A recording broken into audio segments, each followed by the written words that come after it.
All right, all right. Hello, all you sports fans out there in podcast land, and welcome once again to another edition of Babbling Brooks, your new favorite podcast, where I, your host Brooks, try to bring you some of today's sports news with just a little twist of my point of view. Hope you all are having a super duper Sunday. Pretty good here. It is raining hard in Atlanta, wind blowing, storming, all that shit. Luckily, it eased up on the rain just long enough for me to walk home from work. It's like 6/10 of a mile, 15, 20 minutes, just depending on which route I take.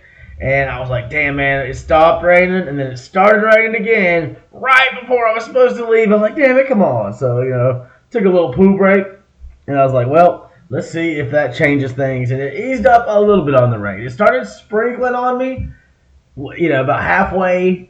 And when I got, right to my street that I live on here, Martin Street in Atlanta, it was like, okay, here's the rain. It was starting to rain a little bit, like actual rain, not just sprinkle. And once I got inside, it just unleashed. I could see the trees next door just going back and forth. So I hope everybody staying safe out there. Looks like it's supposed to not be rainy tomorrow, so this looks like it's passing through, at least for us here in the ATL. Speaking of the ATL, the Braves losing again in a misty Chicago afternoon. Had another 2:20 game this week. 1:20 for them in Chicago. 6-4. Cubs win the game and the series, since they did also win on Saturday. And didn't get to watch this one, but feels like a little more disappointing, even though we lost by the same amount we did the previous day.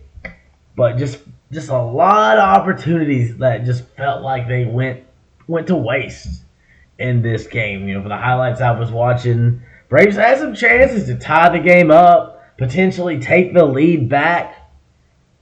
Just didn't happen. They were able to come back once. They started out 2-0 up early in the third inning. Matt Olson hit the ball. He didn't just hit any home run. He had a 453-foot dinger, damn it, out the park. Matt Olson, sorry, I was getting ahead of myself looking at the pitching stuff. Matt Olson hit his 39th home run of the season, leading the National League behind only Shohei Ohtani, who is having an angelic season on the mound and at the plate for them Angels out there. Well, they have struggled since the trade deadline. So have the Reds, but that's a whole other story. The Braves, you could say they have a little bit. I wouldn't go that far. Definitely. They just hit some speed bumps. It's going to happen. The Cubs right now are hot as hell. They've won. This is their 6th straight series win. Their pitcher, Justin Steele, who got started and got the win, struggled at times. We were able to break through against him, but Charlie gave up more, and he was able to get his 4th win in a row, while Charlie lost his 4th start in a row, falling to 10-10. Only could make it 4 1/3 inning, 4 hits, 5 runs, and the really disappointing part to me, other than the runs, obviously, 4 walks and only 4 strikeouts. You definitely don't like seeing those numbers even. And it wasn't just him, though. The Braves in general walked 8 Cubs in this game, which is the most for them in any game this season. So just out of sorts, playing 3. Probably the first time they've played 3. Definitely, without a doubt, it's the first time they've played 3 2:20 games in a row. If they've played 3 games in a row at the same time, it's been 7 p.m. pretty much. Maybe 10 if they had a series out west. But I feel like most of their series out west aren't all 3 games at the same time. Like a lot of times will be like maybe a day game to close the series out when they're traveling. But they don't. It's a weird time to have 3 games in a row. But that's Wrigley for you. A magical place. I know I've said that a couple times this series, but the series is over, so I got to say it more because I won't have a chance to say it again. Wrigley Field is a magical fucking place. If you're a baseball fan, if you care about history at all, check it out. Go do it. Do it. Was it Ben Stiller in Starsky and Hutch? I'm like, wait. Sometimes I forget like what character I'm quoting or anything. There's so many just random pop culture bullshit just busting out some days. But yeah, the Braves could have used a little more busting out in this one. Charlie struggling a little bit. And like I said, just wasn't just him, just felt like the offense had chances. Both teams leaving a lot of guys on base. The Cubs left 9. The Braves, one-upped them. 10 dudes left on base. 4 of 13 as a team with runners in scoring position. Not good. Just a lot of chances, man. Leaving the bases loaded. What inning was that? Was it? Well, not the 5th. One of those innings. We had bases loaded. Ronald, we only got 1 run out of it because it was like Justin Steele loaded the bases up. So then they brought in Mike Fulmer. Yeah, it was the 6th inning, and he hits Acuna with a pitch. And it looks like, hey, maybe here's a chance to do something because we just scored a run. Brought us within 1 run at the time, 5-4. And, we still got the bases loaded. 1 out. But the Braves just couldn't do anything. Ozzie Albies striking out. And then Austin Riley also striking out. So good job for Fulmer. But it sucks for us. Because that was a big chance. Acuna was ready to run, I bet. And Ozzie, at least he got 1 hit with runners in scoring position. He was 1 of 2. But Austin Riley and Travis d'Arnaud, both 0 for 3 with runners in scoring position. Both ended up 0 for 5 on the day with 2 strikeouts apiece. Cubs were striking us out in this one. Like everybody had, I feel like everybody had at least 1 strikeout for the Braves. It was just that kind of game. There's some good stuff in there, hitting a little bit. Ronald Acuna goes 2 for 4, 3 games in a row, multiple hits after the 2 offers in the previous series. Stolen base number 53 on the season. 53 stolen bases. Just what a season for Ronald Acuna Jr. MVP, baby. MVP. And he was hit by a pitch. Wasn't able to do anything in that particular time. Got thrown out earlier on. Was it the 5th inning, I believe? When a chance the Braves could have got some more runs. He's trying to score from second on an Ozzie single. And what's his name? Mike Tauchman. Who also had 2 hits and 2 runs in this game for the Cubs. With a good job throwing Acuna out. Because he's like, man, I'm fast. I can do this. But hey, even the fastest get a fuck up, get out occasionally. You can't be perfect all the time. Hey, you gotta like that number 53. Just like you gotta like 39 home runs for Matt Olson. 3 RBIs. He was also 2 for 4 in this game. Had the home run in the 3rd inning, a big old monster shot, and had an RBI single in the 5th, trying to get us back in this one. In the 5th, gave us the lead the second twice in this game. So Matt Olson pretty much is doing his part in this case because he literally gave us the lead both times that we had the lead. Maybe we just needed one more from somebody else, man. Just so many chances. You take them, go up 2-0. Cubs tie it up. Olson gives us the lead again. And immediately in the bottom of that same fucking inning, the Cubs, Ian Happ, RBI single, knocks in Tauchman. Cody Bellinger, 3 games in a row. Every game this series, he had multiple hits. He's on an 8-game hitting streak right now. He had an RBI double to knock in Happ. Braves lead gone, and it would stay gone. And Candelario, just for good measure, the brand new Cub, he knocks Bellinger in. The Cubs are up 2. And we did get one of them back. Ronald Acuna getting a RBI in a painful way. But after that, nothing else. Like leaving the bases loaded. It's one thing to have one guy strike out with with the bases loaded, to get, just doesn't feel as bad, you just got like, oh, we had 2 outs with the bases loaded. That sucks. But hey, it happens, just feels like a really big, like, blown opportunity to do it with, 2 guys going to strike out, like not one of y'all could hit the ball at least. I mean, it would suck getting like a strikeout and a ground out, but at least you would have made some contact with the damn ball. Easy to say, I know. Sometimes I'll say things like that, and I'm like, who am I to talk? To say, oh, you should have done this. You should have done that. I was terrible. I sucked at baseball. I tried, man. It was my favorite sport growing up. Obsessed with the Braves. Like doing box scores at home. Going to rookie league baseball games. Whatever I could. Fighting for foul balls. I couldn't get on base for shit, though. Not unless they walked me. Because I was just so tiny and scrawny. Like, looked about 5 years younger than I actually was. So occasionally they'd walk me. Because they did, they're like, hey, there's no fucking strike zone on this kid. My most, like, hardcore, like, the baseball memory ingrained in my memory isn't some, like, big hit. Because I don't think I ever had one in a real game. Like I said, I'm not joking around and saying I was terrible at baseball. I wasn't great at basketball, but I was better at basketball, especially in pickup games. Never scored an organized basket.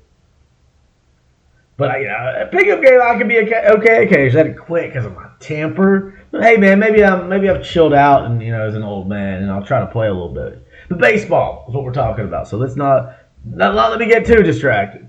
I may have had a post-work bowl already. Give me a break.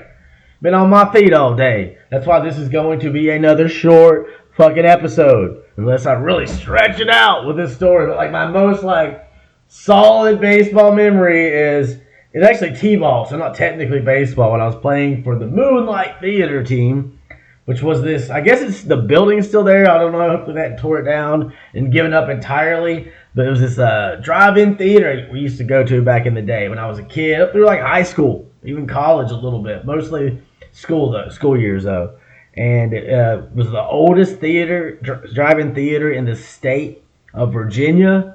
And the old dude would get on, rest in peace, I'm sure he's gone by now. Was it Booker? I can't remember. But I remember he was just like notorious for just, they had the sound system, of course, and he would always play Elvis. He was a huge Elvis fan. Like, they were sometimes, I can't remember if he actually said it or if it was just like a rumor. But they were, because sometimes as you age, you realize that sometimes you're not sure.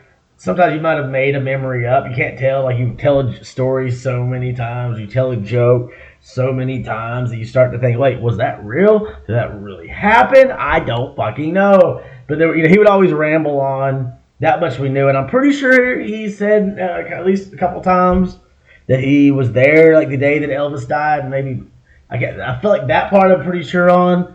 But like the part where I've told this story a lot of times where I say that the guy said he was like making Elvis a sandwich. That part we might have made up. I don't know. He might have said it. I don't know. It fell into disrepair though. Over the years, it closed down. Last I heard, it had not opened back up. I really hope they open it up again. It's a special place, close to my heart. And like I said, they sponsored my first sports team I ever played on, the Moonlight T-ball team.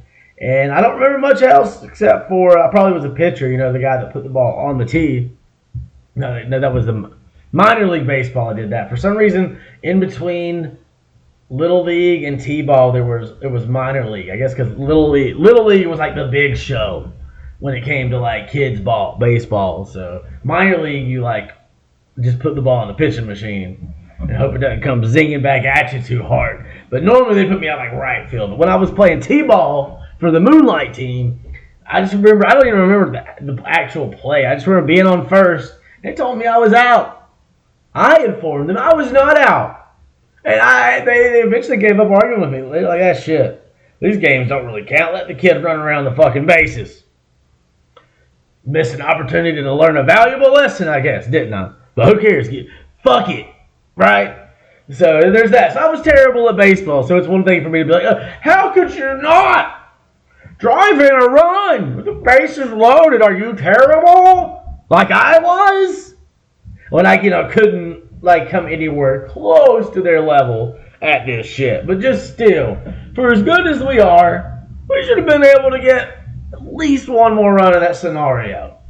I like saying scenario more than scenario. Don't ask me why. So now whenever anyone says caramel or caramel, I just disagree. It's like the other way. I can't even remember how I actually said it. I've become so contrarian on it. But I mean, this Braves team is just really damn good. So you literally can't win them all. And if you're gonna lose on the road. Because there, at least you feel like you got a little more excuse. You're like, yeah, they had the home crowd behind them, especially at a magical place like Wrigley Field. They got Dansby Swanson. He was only 1 of 3, but he had 2 RBIs on a double. So nice series for him after not doing anything the first game.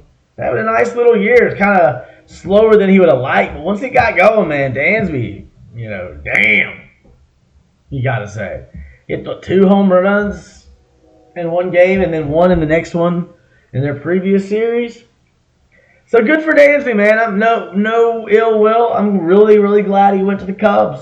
If he wasn't going to stay in Atlanta, that's where I wanted him to go. Same with Freddie. I would have preferred Chicago because I fuck with the Cubs, man. I was excited when they won that World Series. And, we're not rivals. They were terrible while we were dominating. And we're different division. And they're not like the Dodgers where they're just so damn good, Like you just gotta be beating you all the time and blocking your path to the World Series, which they could. I mean, they're hot right now. They could carry that on into the playoffs. But the thing is, in the playoffs, some of them games are going to be in Atlanta. We're going to have home field if we face the Cubs in the playoffs. Or anybody really in the playoffs right now, the way we're playing. So that can change. The Dodgers can catch us. The World Series, maybe the Orioles or somebody like that could end up with a better record when we face them in the World Series. But the Cubs probably going to catch us. But they can still beat us, and they got a big win. They're a really damn good team. They were underperforming through the first part of the year. A lot of people didn't expect them to do that much, so maybe it wasn't underperforming. But, they got Dansby Swanson, Cody Bellinger. They got some dudes, Ian Happ. They got some dudes that can hit the ball. It sucks for them. They're missing Marcus Stroman. Put him on the injured list. It sucks for me. He's on my fantasy team. But really damn, this is a damn good team and such a historical ballpark. Can't really hate on the loss too much. You would have liked to at least win the series. But, you're not the first team to be victimized by the Cubs. And at least we put up a fight. We may have left a lot of guys on base, missing a lot of opportunities in that way. But we put numbers on the board. It wasn't like that, that first game, that Angel series where we could only put 1 on the board. That's been our lowest scoring game recently. Since then we've had 8-0, and then won the other one, something like that. I can't remember all these numbers. And then we shut the Cubs out in the first game of this series, which was a pretty impressive task. So they were going to get some offense eventually. And next up, the Braves will go to Pittsburgh. So, that's a team we should have a better chance at beating. But shoulda, coulda, woulda, whatever, It only matters, just projected to win don't mean shit till you win. But we should. Let's go over this game a little bit more first. And like I said, Justin Steele, he may have struggled a little bit, but he's a really damn good pitcher too. 13-3 getting the win. And then Fulmer striking out 2 guys with the bases loaded, not just any guys. Ozzie Albies, 26 homers. Austin Riley right there too. Ozzie had a decent game. He was 3 of 5. Struck out twice, but scored a run. I already talked about the travesty of Travis and Austin's 0 for 5. 2 strikeout games. Ozuna did decent, 1 of 3. Made it across the plate once. Walked, struck out twice. Orlando Arcia, 1 of 2. 2 walks, so good eye. 1 strikeout. Kevin Pillar actually getting the start in left field, taking Eddie's place. He was 0 of 3 with a strikeout.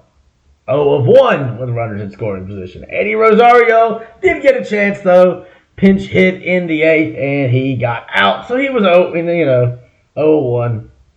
Michael Harris, the second, 1 of 4, but that one did come the one time he came to bat with runner in scoring position. So did at least try to do his part. 2 strikeouts in this one.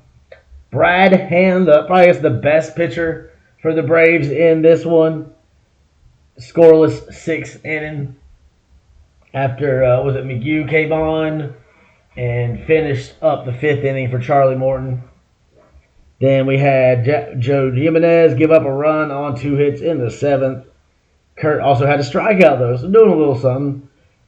Kirby Yates, 2 walks, 0 runs in the 8th. So getting guys on base.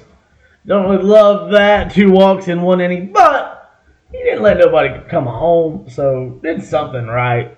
It's just a rough one for the Braves, man. That's gonna happen sometimes in this league. You literally cannot win them all. It just ain't gonna happen. And the Cubs, are streaking right now. They're looking really damn good. I mean, can't forget, just because we shut them out in the first game, they did score 41 runs in the previous 3 games. They scored 36 runs in 2 games, just like a week ago. So, at least we didn't give up that kind of run stuff. And just hopefully Charlie can get it figured out, because, a few games ago, it looked like he was getting it figured out, but 4 losses in a row. And, not good. Still somebody like having on your side, having in your clubhouse. And I still believe he may not go on like an incredible winning streak, but I think he can turn it around at least a little bit. He's a veteran. He's been around. He ain't his first rodeo. So to a certain degree, you're going to trust him to get it figured out. Because normally the team can give him enough runs for even if he struggles, still can have a chance. But I think a lot of it is, this time we gave him some run support. 5 runs, you don't need to be, it's too much to be given up for him. But sometimes he just hadn't had good run support. There's been some games where he's looked okay or better, sometimes even, or at least decent, but the Braves aren't able to do anything. So this one we put up a little bit of run support, but not enough in the end. Because you just can't leave 10. Leaving 10 guys on base is very rarely a recipe for success in the game of baseball. You have Spencer Strider, though, so that's good news. Spencer Strider on the mound tomorrow in Pittsburgh against Osvaldo Bido.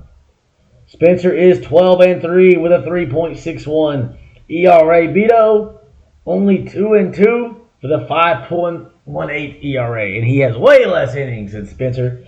He actually hasn't pitched more than 4 innings in a game, in an appearance, since June 26th.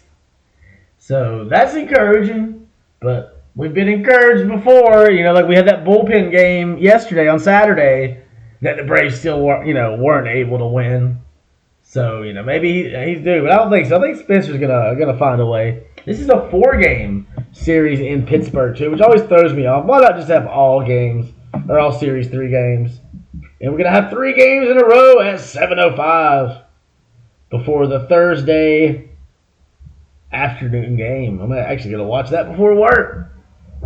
12:35. Got Spencer in game 1. The Braves are 70-39. The Pirates got 20 less wins. They're 50-61. They were looking pretty good early on there for a minute, surprising some people, but it's hard to do that when one of your best players gets hurt for a long time. Even though they did win some without him, it's hard to maintain that. And Cruz O'Neal has been out, or O'Neal Cruz, he's been out for a while. He could potentially, start doing some rehab games the end of this month. But, by the time they get him back, you'll have to decide if it's even really worth putting him out there and risking any sort of injury when he could very well be the future of your team. And that kid very well could be the future of their team. Like a 6-foot-something shortstop. Big dude. Doesn't look like a shortstop, but man, you got a glove on him. Game 2 of this series of the Braves. Because we don't have to worry about seeing him because he's hurt. Get well, kid. We got Yanni Chiernos will be starting game 2, trying to get win number 6. Going up against, I think it's Mitch Keller. I always forget this guy. He's on my team. Yeah, Mitch Keller. Just threw me off because I kept wanting to call him Max Keller, like Max Kellerman, formerly of First Take. So the battle of right-handed pitchers. Keller was doing pretty good. He kind of struggled a little bit his last couple starts. He's 9-8 on the season. ERA's pretty even, but he's got like almost twice as many innings as Chierno. Chierno's a 4.42. Keller 4.35. So it'll be interesting. Chierno's like looking to string together some successes because you got Soroka not doing too shabby, not doing terribly down there in Gwinnett. So I believe he is a threat to Chierno's spot. Getting Max back, that's just special there, man. I'm still excited about getting Max Fried back. And Max will be pitching the third game of this series against the Pirates, going up against Quinn Priester. And he has a terrible ERA. But she's only pitched 19 innings, or almost 20, 19 and 2/3 innings. 8.69 ERA. He's 2-1. So that looks like a bullpen game. No, he's actually started. That's just recently joined. Oh, yeah, he's a rookie.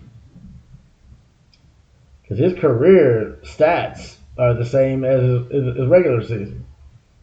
So he made his debut just 20 innings ago. 21. So it's been a struggle. So looking at some of these guys, I feel like we got to at least win this. We should win this series. But like I said before, shoulda, coulda, woulda, houlda, don't mean shit till you actually do it. Closing the series out is going to be Bryce Elder going up against somebody falter. Bailey Falter. So hopefully Bryce won't falter. It'll be faltering. He's 0-7. So good chance Bryce Elder to get himself back in the win column with win number 9. Yeah, Falter's, not pitched that many innings, 44 innings, but has not managed to get any wins. So, opportunity there for the Braves, get some games back there against the Pirates, who are 9 games out of first place in the Central behind the Brewers. The Cubs now, thanks to us, are a game and a half behind the Brewers. They are tied with the Reds right now, who have lost 6 in a row. They have not won a game at all since the trade deadline. 3-7 in their last 10 games. Same as the division leader, the Brewers. So, good chance for the Cubs to sneak in there and maybe steal a division. The Central divisions in both leagues are up for grabs. And the Braves, despite losing 2 games in a row, we're still won 6 of our last 10. We're still 10.5 games up on the Phillies. But they've gained 2 on us. Because while we've lost 2 in a row, they've won 2 in a row. They still got that positive run differential. After the Braves spent so much of the season, they're the only team in the division with a positive run differential. Phillies catching up. But they're not going to catch up. It's 163-18. And they're the only team really winning right now that counts in the East. The Nationals have won 4 in a row. But they're 22.5 games out. The Mets, 6 losses in a row, not surprising after they kind of threw the towel in a little bit there at the trade deadline. Them and the Marlins both have lost 7 of the last 10. So the Marlins getting farther back. They're 14 back now, coming down to the Braves and the Phillies. So Braves, as long as we don't totally fall apart, we should be, we'll win the division, but the division ain't all it's about. Dodgers are still on top of the Giants by 3 games in the West. Padres actually won a game, so they've won 7 of their last 10. So they got some ground to cover, but their best chance probably going to be in a wild card. In the American League, real quick before I finish up here, the Orioles joining us in the 70-win club. They are on a 4-game winning streak. They have won 8 of their last 10 to hold a 3-game lead over them Tampa Bay Devil Rays, who aren't doing too shabby. They have won 6 of their last 10. So they're not doing too bad. Same with the Blue Jays, but they're a little farther back, 7.5 back. And then, of course, the Yankees and the Red Sox, neither one doing too hot right now. Yankees have lost 4 of their last 10. The Red Sox, have lost 6 of the last 10. Sorry, they've won 4 of their last 10. The Red Sox are on a 4-game losing streak, and they've lost 7 of their last 10. So not good. And in the Central, the Twins are still on top, thanks to 4 wins in a row compared to 2 losses in a row for the Cleveland Guardians.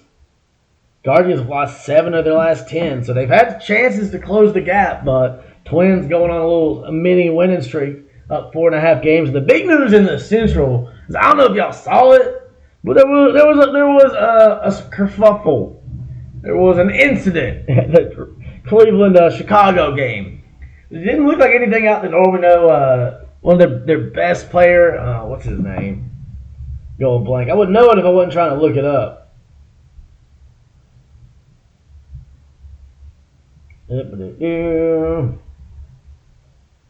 Yeah, Ramirez. That's what I thought. I always forget his first name though. Jose Ramirez. Like really damn good. Like definitely was their best hitter last year. He slid underneath Tim Anderson of the White Sox into second base, and then he kind of like reached up, looked up like on the other side of him, like slid all the way under him, and kind of reached his hand up like he was gonna get help, like he thought Anderson was gonna help him up, and then next thing you know, like these dudes are squaring up, they're ready to fight. I'm like, damn, man. I just watched it multiple times. I'm like, so crazy because for a second they're kind of talking. I don't know if he said, I ain't going to help you up. I'll hit you before I help you or something. I don't know. Maybe maybe we'll find out. Because it didn't seem like it was like that, on the actual play that, Ramirez didn't seem to do anything. Like hit him in the nuts like Acuna did to Dansby yesterday. Like a light tap in the nuts. But, he didn't even do that. Didn't do nothing. Looked like he just, reached up for help after sliding under him. And then it escalated quickly. And, look, the umpire was there. Looked like he was going to try to, he was trying to separate them. And I feel like one of them must have said, hey, dude, back off. Because all of a sudden, the umpire is out the way. And they are squaring up like they're about to box.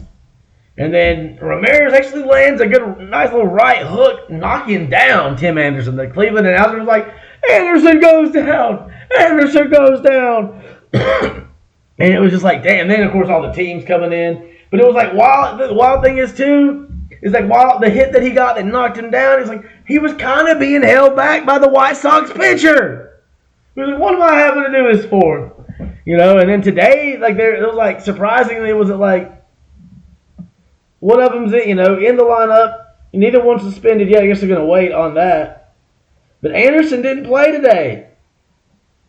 Ramirez did. He was 1 of 3. You would think after that, he'd be out. But, man, they know he's probably going to be suspended for a couple games. But also it makes you wonder if the Sox, they're like, man, what are you doing, Tim? What you doing?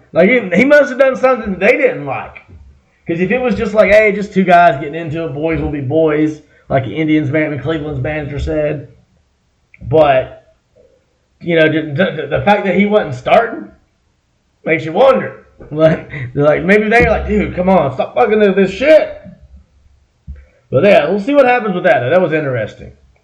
And that's going to be it for me today. I'm going to make it quick. Oh, yeah, one last thing. Because I have not talked enough about the Panthers. I'll try to do that more, I promise. Still getting used to this weird schedule change, getting used to working more day shift, and that's how I'll be working soon. No more nights. After I got 4 more shifts left of night shifts for now. I'll be done with that. Maybe eventually I'll do it again. Not planning on it, but you never know. But for now, we'll be done with nights, so I'll have to readjust a little bit with all this. It's this is really weird for me doing it at night after work. But I don't want to wait till Tuesday, and I'm going to hang out with a friend, watch some Twisted Metal tomorrow. Maybe finish that show on Peacock based on the video game. Classic shit. But yeah, Bryce Young will be starting for the Panthers. Will be playing in their first preseason game. I wouldn't expect him to play very much because I just want to give him a feel for shit. Let him get in there, get some sort of action. The closest to action he's gonna get till week one. But it's still interesting because sometimes those guys won't play at all. But I feel like it's different. When you're a rookie, you need to get out there. Hopefully, it won't be like last year. Damn, was it Matt? I'm already forgetting his name. Corley? No. I can't remember his name, y'all. Corral. Yeah, Corral. Matt Corral that we drafted, which seemed like a dumb move. Trading, no offense to him, but giving up the picks that he did to move up to get him when we probably could just got him where we were, feels like a Matt Rule idea.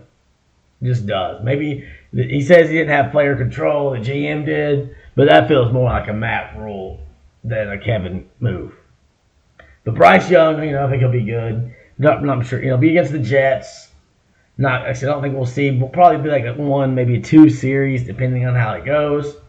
Just you want to get him some experience out there. I'm all for it. Looking forward to that. Gonna try this Saturday. I guess a week from yesterday, so I will not be working, so I'll be able to watch it. Still have to go back to working Saturdays, but day Saturdays instead of night Saturdays. Hopefully, be off like Wednesday and Thursday, so it should be pretty cool. But just kind of nice to be able to go see concerts when I want to see them instead of having to ask off and give up money and spend money. But now I just have to spend the money to go see the shows I want to see. And there's always some shows in Atlanta, man. It's Atlanta. There's always some shit going on. But that's going to be it for me today. Just want to do a quick little episode before y'all wrap up this Cubs series. Disappointing end. Obviously you want to win every series. But it ain't going to happen. You literally can't win them all. I'm sure we'll bounce back. Got a good chance. Win some games out there in the city of the three rivers out there in Pittsburgh, Pennsylvania, home of the Steelers and the Pirates. No, they don't have a basketball team. But hey, man, like I said, I'm done. Y'all have fun. Check back on Tuesday afternoon. Do y'all a little episode talk about game one of that Pittsburgh series. Maybe a little bit about Twisted Metal if you're lucky. And hey, man, y'all have a great day. Peace out.